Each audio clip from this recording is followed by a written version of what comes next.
After the end of a high decibel campaign, there are 90 seats of the Haryana Assembly elections that are up for grabs.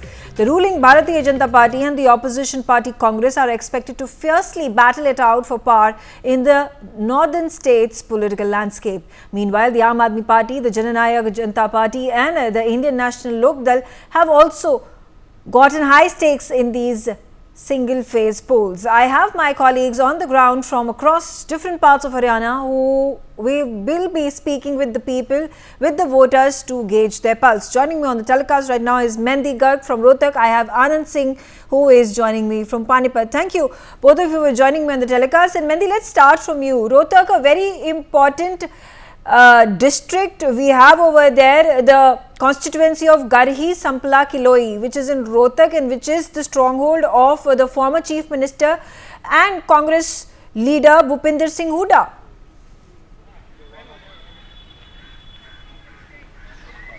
Rightly said, Megha, because right now we are in Rohtak, and it is an important district because the former Chief Minister Bhupinder Singh Hooda is fighting the elections from Kiloi seat, and right now we are in the Rohtak general seat right now, and this is a very iconic place because this is a park named after Tau Devi Lal, who was the former Chief Minister and also the former Deputy Prime Minister of this country. Right now we are joining by several people and we'll talk to them and we'll try to understand that what are the basic issues right now here in Rohtak and all over Haryana that according to those issues, they will keep in mind those issues and will cast their vote tomorrow.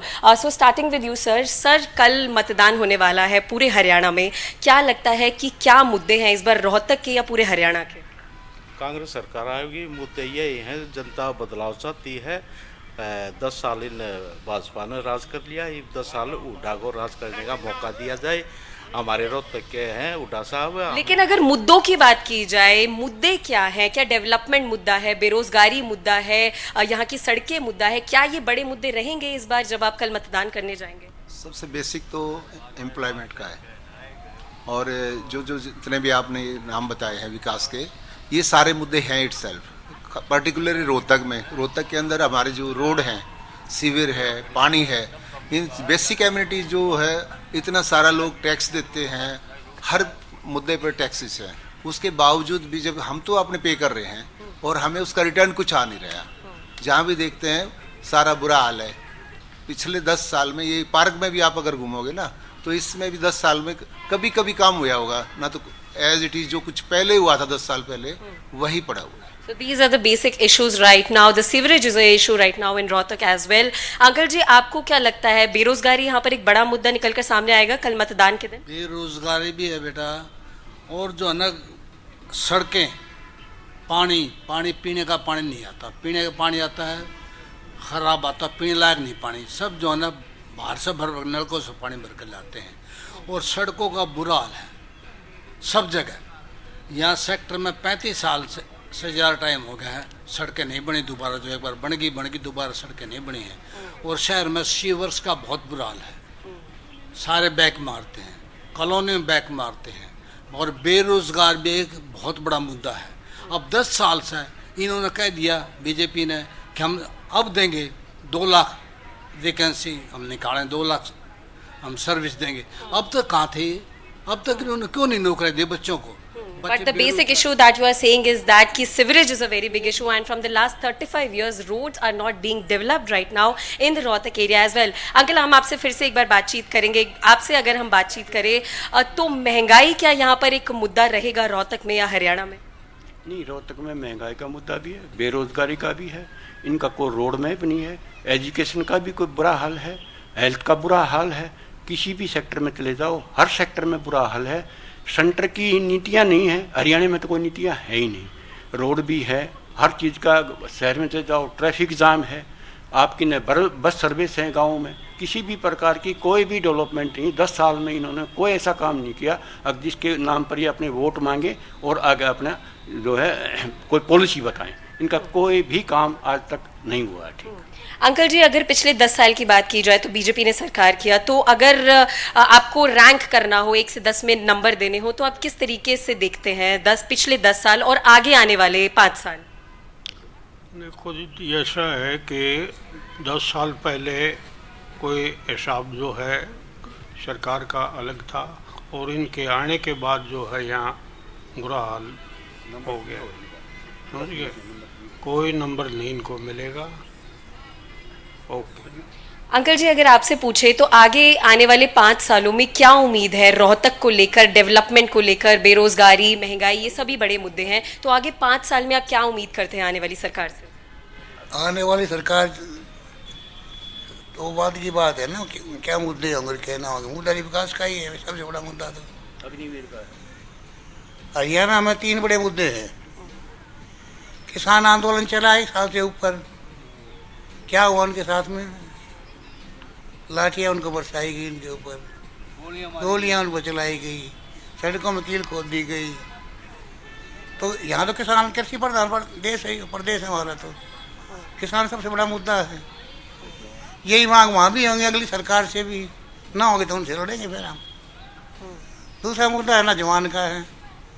हमारा ये इलाका है, इसके अंदर फौज में बहुत आते हैं बच्चे, वो अग्निवीर ले आए, 4 साल के नौकर बनाकर एक रहा बॉडी गार्ड ना होंगे ना। और तीसरा मुद्दा जो है महिलाओं के साथ में क्या सलूक हुआ था पहलवानों के साथ में, आप लोगों को पता नहीं दिल्ली में, ठीक है कि नहीं? महिलाओं के मुद्दे हैं। एजुकेशन का बता ही दिया है, इसका बेच दिया सब कुछ, यूनिवर्सिटीज बेच दी। शिक्षा इतनी महंगी हो कि आम आदमी का बच्चा पढ़ नहीं सकता। और बताओ क्या सुनना है, सिवाय झूठ के, सिवाय लूट के और सिवाय फूट के। ये इन्होंने किया पिछले 10 साल में, तो सेंटर में और तो यहाँ पे, और इससे अलग इन्होंने का काम किया हो तो बता दो मुझे। तो अंकल जी, आपको क्या लगता है कि जो ये बेसिक मुद्दे हैं, चाहे विकास हो, बेरोजगारी हो, महंगाई हो, उसके साथ साथ अग्निवीर का मुद्दा, किसान आंदोलन का मुद्दा, ये भी चरम पर रहेगा इन चुनावों में? ये तो है, इस चुनाव चरम पर चल रहा है सारा मुद्दा। ये पुराने मुद्दे हैं। सबसे बड़ा मुद्दा तो बहनों के साथ जो जंतर मंतर हुआ था पहलवानों के साथ है, वो भी एक खास मुद्दा बने रहा उसके हरियाणा में। बाकी वो अपने बेरा जो विकास यहाँ हो रहा है वो तो सब ने बेरा है, 0 नंबर है इन्हें सबका। So Megha, this is the voice of people from Rohtak. They are saying that development, unemployment and inflation is a big issue, but here the Agnifeer scheme, the Kisan Andolan and also the wrestlers protest is also a very big issue. We'll come to you sir, we'll talk to you once. Uncle जी, आपको क्या लग रहा है या आप क्या appeal भी करना चाहेंगे हमारे माध्यम से अगले 5 साल जो सरकार आएगी उनसे? ये बोल दे वही है हमारे भी, और कोई हम कहाँ से। तो यूँ है, बदलाव तो होना ही चाहिए। जनता तंग आ चुकी है, बस यही है।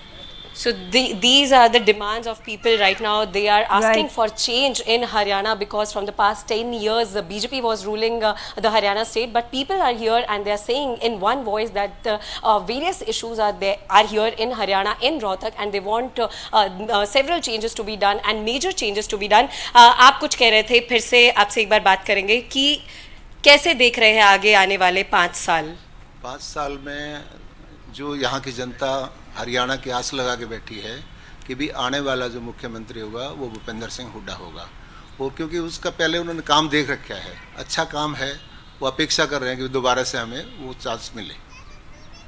Okay. So, all right, so there yes, you have it. Yeah, you're speaking to the people. Amongst the issues with regards to drainage and roads and infrastructure, there have been 2 important issues that have been highlighted by the people in the district of Rohtak. One is the Agniveer scheme, and there has been quite the controversy that has been raised over the past several months. And of course, the second one being the wrestlers' protests and how the women wrestlers, as reports go by, as these people are speaking, the voters are speaking, and the kind of treatment that was meted out to them during those protests at Jantar Mantar. Stay on with me, Mendi. I also have with me Anand Singh. And Anand, you are in Panipat right now, and what's the voters' pulse like? Yeah, look, Megha, Panipat is one of the important industrial clusters in Haryana, as this is the hub for carpets, bed sheets, bed rolls, which are exported from Panipat to several parts of the globe. And looking at the industrial hub, this place holds significance in the Haryana economy. And if we talk about the issues of Panipat, last time it was BJP's Pramod Kumar, who won from the Panipat city seat, whereas Congress has this time fielded Varinder Shah against Mr. Pramod Kumar Vij. And if we talk about Panipat rural seat, the BJP's Manoj Dhanda had won last time by a margin of over 30,000 votes from Panipat rural, and this time Congress has fielded Sachin Kundu against him. So the fight over here is very interesting, as both the parties are trying to wrest the seat, whereas the BJP is trying to win this seat once again as it aims to form the government in the state for the third consecutive term.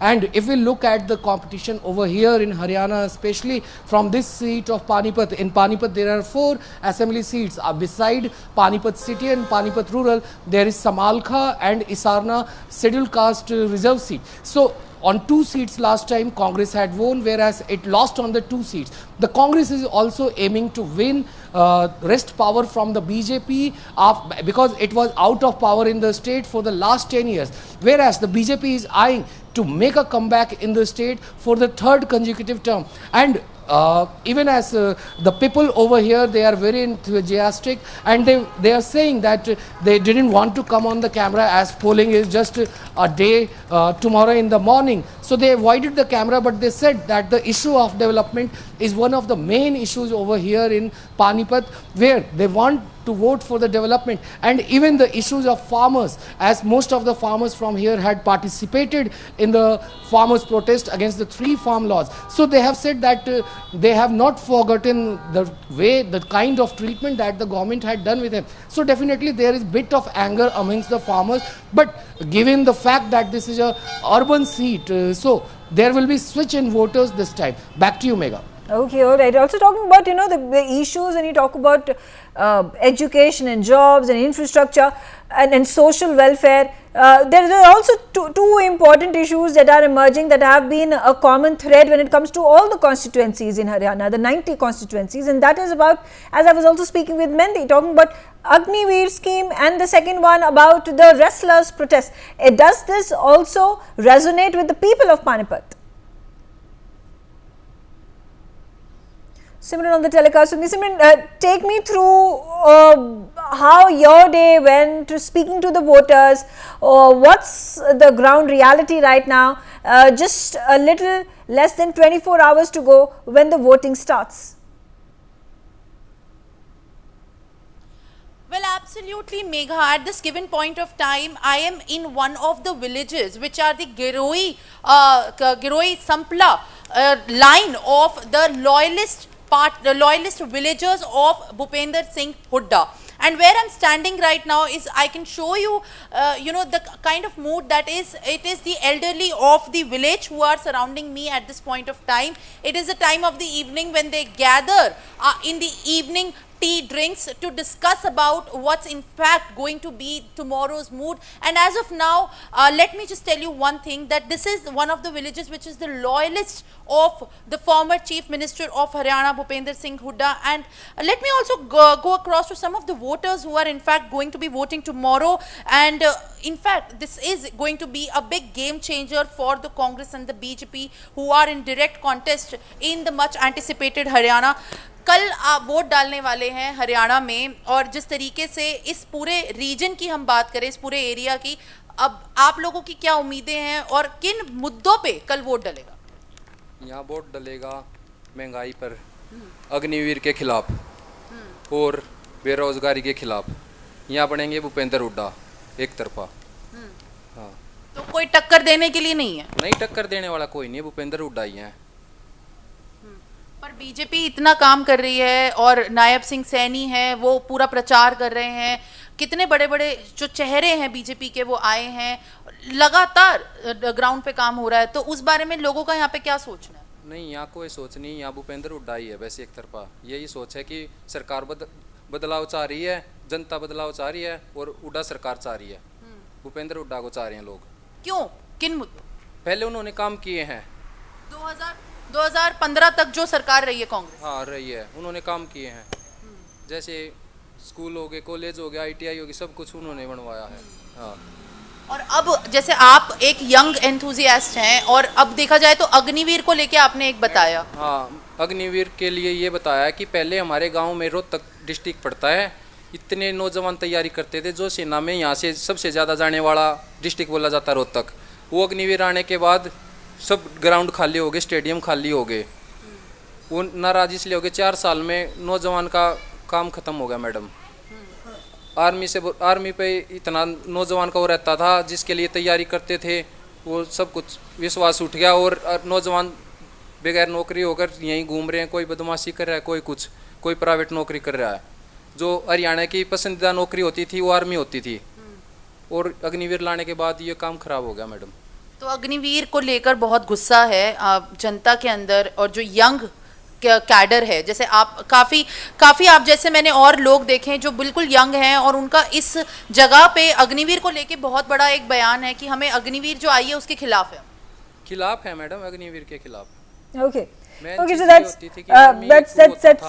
Simran right now. She is right now at Gary Sampla Kiloi. While you speak to other people over there, Simran, and we'd like you to get more comments, more responses, gauge the pulse of the voters. Voting, like I said, is going to happen 7 a.m. onwards. I'm going to also get Kanika. She's in Sonipat right now. Kanika, what's the ground reality right now? And Sonipat being the constituency, who are the key candidates against whom it's likely to be a tough fight? देखिए, बिल्कुल सोनीपत पे इस वक्त मेरी मौजूदगी है और मैं सोनीपत के हाईवे पे मौजूद हूँ इस वक्त। लेकिन हाँ, बिल्कुल टक्कर का मुकाबला जो है वो देखने को मिल रहा है। अगर हम यहाँ से बात करें तो सोनीपत में 5 विधानसभाएं क्षेत्र आती हैं, और स्पेशली गन्नौर विधानसभा की बात करें तो वहाँ पर भी मुकाबला जो है वो फाइट देखने को मिल रही है। और इस बार चुनाव में जो मुद्दे हैं वो बहुत बड़े एक पार्ट जो है प्ले करते हुए नजर आ रहे हैं। खासतौर पर अगर हम तमाम पार्टियों के कैंपेन की बात करें, चाहे वो कांग्रेस हो, चाहे वो बीजेपी हो या अन्य पार्टी की जो कैंपेन की बात की गई है, तमाम पार्टियों ने अपने अपने मुद्दे उठाए हैं। और इस बार यहाँ पे चाहे वो किसान का मुद्दा हो, फार्मर्स का मुद्दा हो, अग्निवीर का मुद्दा हो, इसके अलावा एम्प्लॉयमेंट का जो एक बड़ा इशू है, डेवलपमेंट का जो इशू है, ये तमाम ऐसे फैक्टर्स हैं जो इस बार चुनाव में देखने को मिल रहे हैं। और कहीं ना कहीं सोनीपत में अगर हम कॉन्स्टिट्यूंसी की बात करें तो यहाँ पर जो समीकरण रहता है वो हमेशा से दिलचस्प रहता है। पिछली बार 2019 में जब चुनाव हुआ था, तो विधानसभा का चुनाव हुआ था, तो उस वक्त जो है यहाँ पर बीजेपी ने इस सीट को, गन्नौर सीट को जीता था। और इसके अलावा सोनीपत जो है वो जाटलैंड में काउंट होता है, तो कहीं ना कहीं कांग्रेस पार्टी इन सीटों पे हमेशा से मजबूत रही है। लेकिन सोनीपत ही कई ऐसी कॉन्स्टिट्यूंसी है जहां पर बीजेपी ने पिछली बार अपनी जीत हासिल की थी, लेकिन इस बार जो फाइट है वो कहीं ना कहीं दिलचस्प फाइट है। चाहे वो कांग्रेस पार्टी की बात करें, चाहे हम बीजेपी की बात करें, या फिर इंडिपेंडेंट जो कैंडिडेट खड़े हुए हैं, उन्होंने भी इस बार एक अच्छी फाइट जो है वो ग्राउंड पे दी है। तो कहीं ना कहीं कल वोटिंग होगी और जो जनता है वो डिसाइड करेगी कि उनको किसको चुनना है और किसको ठुकराना है। लेकिन अपने आप में हरियाणा का जो चुनाव है वो दिलचस्प है। कल जो है 90 विधानसभाओं की सीटों पे कनिका, इसके बारे में भी बात बताइए। आपने कहा अग्निवीर स्कीम, फार्मर्स प्रोटेस्ट, ये भी एक इंडिकेशन है जहाँ पे लोग चाहते हैं कि कुछ उनको चाहे बीजेपी से इतना समर्थन नहीं मिला है, दे वांट अ चेंज। यहाँ पे जो रेसलर्स की प्रोटेस्ट हुई थी, that has also gained a lot of resonance amongst the people. और अग्निवीर का जो गवर्नमेंट ने, बीजेपी ने एक नैरेटिव बिल्ड करने की कोशिश की है कि इसमें चेंजेस लाए गए हैं, मॉडिफिकेशंस लाए गए हैं, अग्निवीर जो रिटायर हो जाएंगे उनके लिए गवर्नमेंट जॉब्स हैं। क्या ये लोगों में अब जागरूकता हुई है? देखिए, लगातार अग्निवीर के मामले की बात करें तो बीजेपी ने जब अग्निवीर स्कीम लाई थी तो ऑपोजिशन ने उस स्कीम का विरोध किया, और स्पेशली कांग्रेस पार्टी ने, और बीजेपी ने उसको कहीं ना कहीं डाइल्यूट करने की, या फिर हम कह सकते हैं कि बेहतर करने की या अच्छे से प्रोजेक्ट करने की पूरी कोशिश की। बीजेपी ने लगातार ये मैसेजिंग दी कि अग्निवीर स्कीम किस तरह से लाई गई है और उसमें क्या क्या चेंजेस और क्या क्या फायदे होंगे। और सबसे बड़ी बात, आपने रेसलर्स की बात की, बिल्कुल, जब विनेश फोगाट और बजरंग पुनिया जैसे रेसलर्स जो है जंतर मंतर पर प्रोटेस्ट कर रहे थे और रेसलर्स का जो मुद्दा उठा था उसको कांग्रेस पार्टी ने सबसे बड़ा मुद्दा बनाया था। हालांकि उस मुद्दे को लेकर बीजेपी बैकफुट पे थी, लेकिन बीजेपी ने पूरी कोशिश की कि उस मुद्दे को कवर अप किया जाए और पूरा डाइल्यूट करने की कोशिश भी की। लेकिन ये कहीं ना कहीं एक बड़े फैक्टर है, चाहे वो रेसलर्स का मुद्दा हो, चाहे वो फार्मर्स का मुद्दा हो, और स्पेशली अग्निवीर, क्योंकि जब हम फौज की बात करते हैं तो हरियाणा जैसे जो राज्य है वहां से सबसे ज्यादा जो लोग हैं वो फौज में जाते हैं, और कहीं ना कहीं एक बड़ा फैक्टर है। लेकिन ये बात भी हमें एक्सेप्ट करनी होगी कि 10 साल की एंटी इनकम्बेंसी जो बीजेपी की थी, कहीं ना कहीं बीजेपी उसको दूर नहीं कर पाई। हालांकि चुनाव से 6 महीने पहले बीजेपी ने कोशिश की कि मुख्यमंत्री चेहरे को बदला जाए और नायाब सिंह सैनी को एक चेहरे के तौर पे प्रोजेक्ट भी किया। नायाब सिंह सैनी को कहीं ना कहीं प्रोजेक्ट करने का कारण भी यही था कि जो एंटी इनकम्बेंसी है उसको हटाया जाए। लेकिन जो ग्राउंड पे हमने कवर किया या हमारी टीमों ने, जो हमारे जो रिपोर्टर्स लगे हुए थे उन्होंने जो कवर किया, उसमें हमने ये भी देखा कि जो एंटी इनकम्बेंसी है वो एक बहुत बड़ा फैक्टर है। तो लोगों के दिमाग में यही है कि 10 साल में कुछ नहीं हुआ, या जो हुआ है अब लोग जो है मुद्दों की ऊपर जो है वोट देने वाले हैं, जिसमें कई मुद्दे हैं, चाहे fair enough Kanika, stay on with me. I am again I'm going to go back to Simran, like I said, in Rohtak. She's in the constituency of Bhupinder Singh Hooda, the former Chief Minister of Haryana, and he has been winning these elections from the constituency one after another, 2009, 2014, 2019. So this is a stronghold of Bhupinder Singh Hooda. Is there going to be a likelihood that he comes to power once again as the Chief Minister? The Congress leader remains to be seen. Simran, if you are speaking to more people, what are you being able to find out about what their key issues are?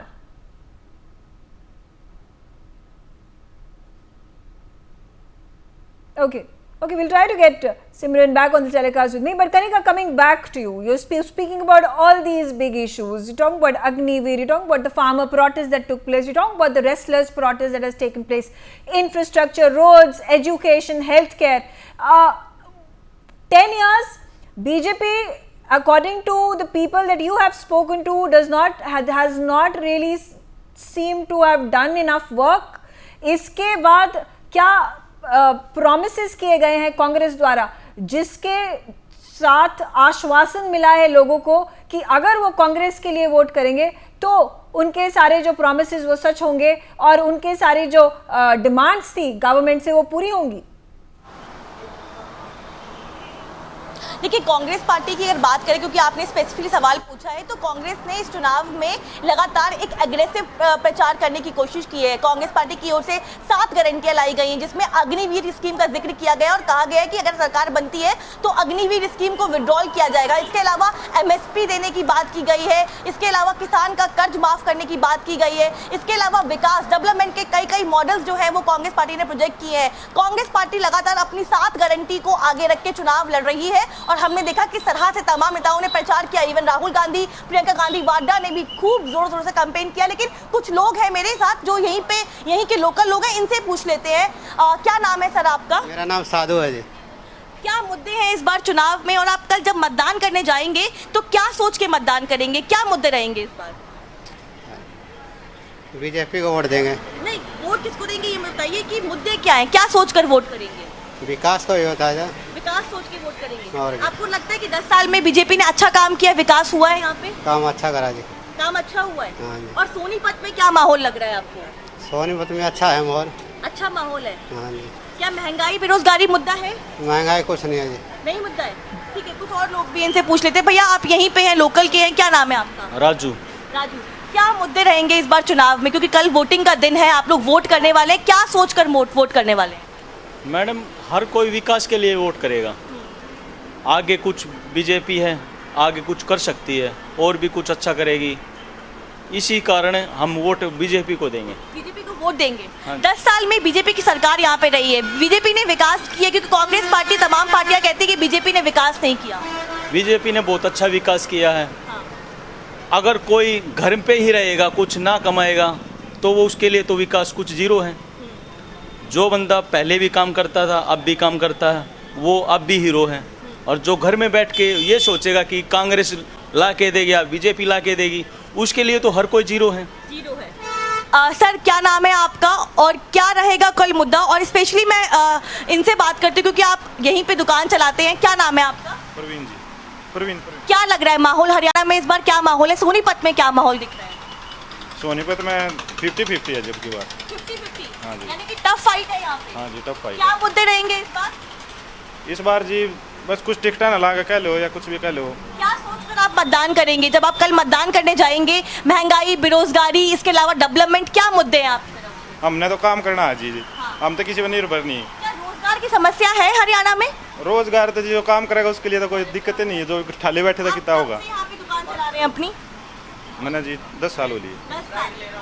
आपको लगता है कि रोजगार की व्यवस्थाएं बनी हुई हैं हरियाणा में? रोजगार तो है जी, दिल्ली के नज़दीक इलाका है तो यहाँ पे तो है, पर जो जैसे गोहाना साइड होगा उस तो यहाँ तो कृषि पर निर्भर है, तो वहाँ पे तो असर पड़ेगा बीजेपी का। हाँ जी। अच्छा, 10 साल में बीजेपी की सरकार रही है, तमाम पार्टियां ये कह रही है कि स्पेशली कांग्रेस पार्टी यहाँ पे कहती है कि बीजेपी ने कोई काम नहीं किया, विकास नहीं हुआ। आपको लगता है कि वाकई विकास नहीं हुआ है?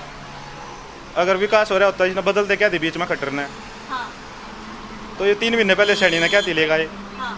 तो आपको लगता है खट्टर को बदलने के बाद बीजेपी ने एक मास्टर स्ट्रोक रखा नायाब सिंह सैनी के चेहरे पे? हाँ जी, ये जैसे 36 बिरादरी होती है, इसमें 30 इसलिए लेकर आया क्योंकि ये नीचे बिरादरी जुड़ जाए हमारे साथ, है कि नहीं तो वो खट्टर था ही नहीं।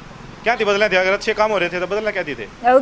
Okay, all right. So there you have it. At this point in time, some people at this point in time favoring the BJP. There are others who at this point in time are saying it's going to be a tough fight. So that's an interesting analysis that we gather from the people who are on the ground.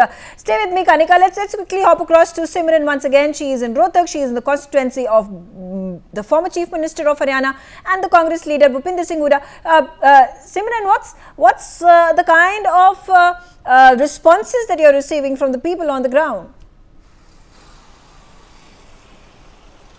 Well, Megha, at this point of time, when this is just less than 24 hours for the polling to happen in one of these loyalist villages of the former Chief Minister of Haryana, the mood on the ground definitely is of very enthusiasm for the Congress and the grand old party. Let me also quickly get a word from some of the people who are surrounded.